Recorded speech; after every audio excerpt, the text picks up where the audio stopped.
محمد وقاص پوچھتے ہیں مفتی صاحب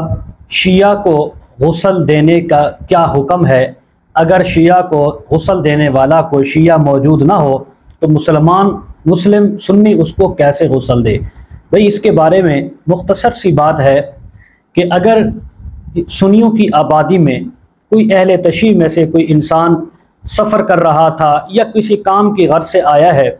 اور کسی کو پتہ بھی نہیں ہے کہ یہ شیعہ کس جگہ کا ہے، کس علاقے کا ہے، اور آس پاس کوئی شیعہ حضرات بھی موجود نہیں ہیں، اب ظاہر ہے بحیثیت انسان کچھ تو ہمارے اوپر ذمہ داری آتی ہے کہ ہم نے اس کو کفن بھی دینا ہے، غسل بھی دینا ہے،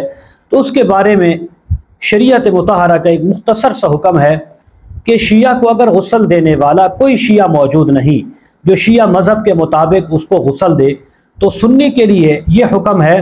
کہ وہ اس کو غسل تو دیں، لیکن غسل اس طرح دیں کہ اس کے سارے جسم پر پانی بہا دیں اور اس کی گندگی وغیرہ جو ہے وہ صاف کر لیں، باقی سنت کے مطابق جو غسل ہے وہ اس کو نہ دیں، کیونکہ اس کے اوپر شریعت کے احکام ہی لاگو نہیں ہیں اور نہ اس کے اوپر دنیا میں تھے، چونکہ یہ غیر مذہب تھا، شیعہ تھا، سنی نہیں تھا،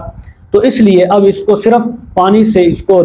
جیسے انسان نہاتا ہے اس کو بھی نہلا دیں، پھر اس کے بعد اس کو کفن میں لپیٹ دیں اور اس کا جنازہ پڑھے بغیر اس کو قبر کے اندر دفن کر دیں، اور قبر میں دفن کرنے کا بھی سنت طریقہ آزمانا